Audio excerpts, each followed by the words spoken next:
Happy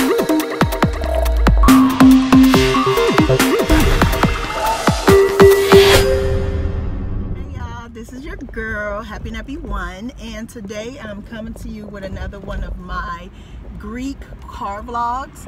If this is your first time seeing my face, welcome. Join the fam bam. Make sure you help me reach my 8,000 subscriber goal by hitting that subscribe button, as well as liking this video if you like my content. I'm a natural hair, fashion, lifestyle, and beauty blogger, and that's what I do.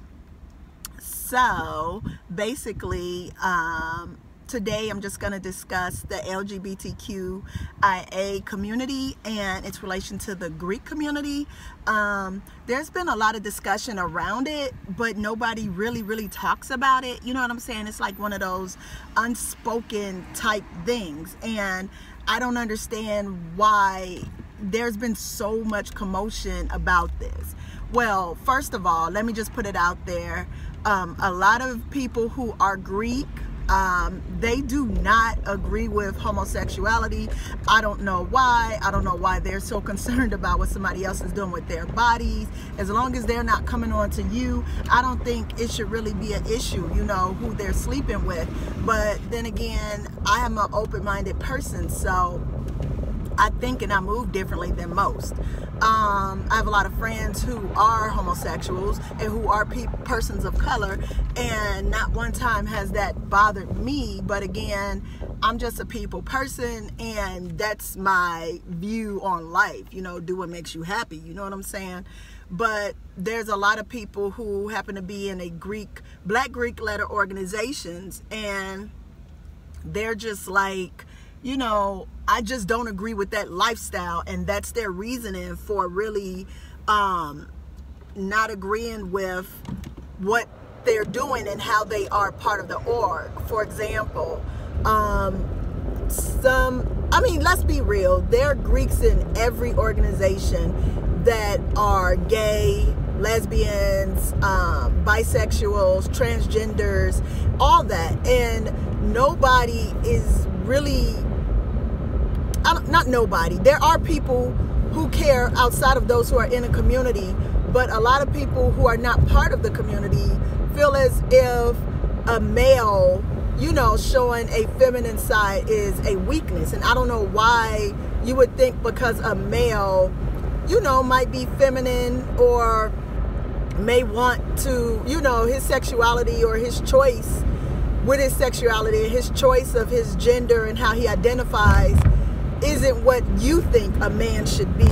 And I don't know how we got to this space. Like, I've had several conversations with people who are upset because they're like, the the gay agenda has moved so much quicker and faster than the Black agenda or the African American agenda in America. And I mean, I can understand people being upset about that, but I'm personally just like, we're all struggling.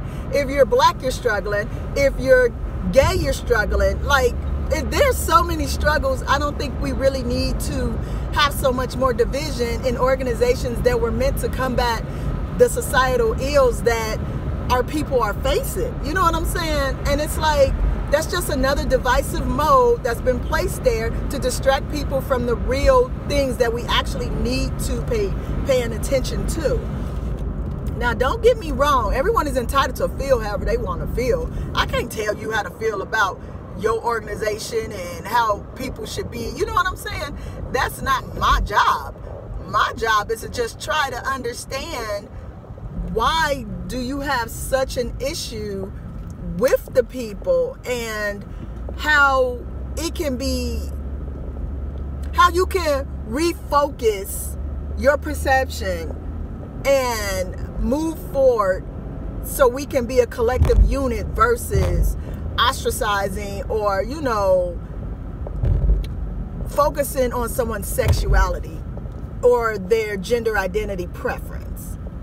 And that's another thing. We have a lot of transgenders right now who are wanting to be a part of these organizations, and I don't think anyone is really attacked it all the way. There are some organizations who have discussed transgenders, like if a a male who identifies as a female and lives their life as a female, you know, wants to join a sorority.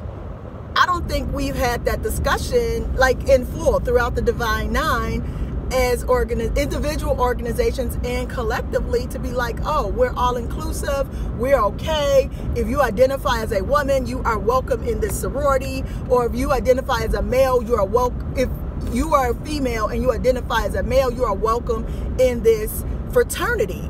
And a lot of people are just like, no, if you're born a man, you should be joining a fraternity. And if you're born a woman, you should join a sorority. And that's just not how it's working out these days.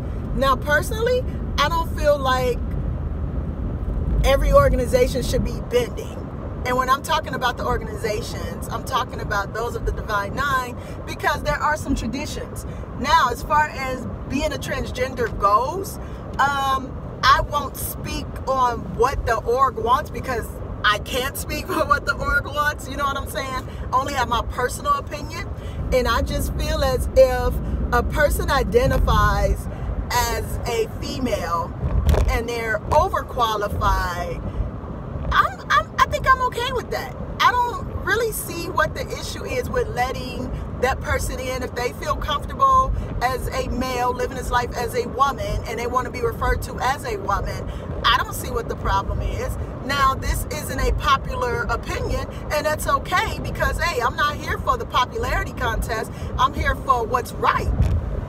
And I feel as if maybe we should look at these things and address them, because they're happening. They are happening. And I'm saying whatever the sororities and fraternities as a whole decide, that's their business. You know what I'm saying? Like, you can't take that right from them to decide who and how they choose to allow people to come in. Because, I mean, I feel you. I mean, you know, you join the organization, and at times rules have to be changed to fit the changing times. But some things I don't feel should be bent on, and some of those things I cannot talk about now, because those are specific to Zeta Phi Beta Sorority Incorporated.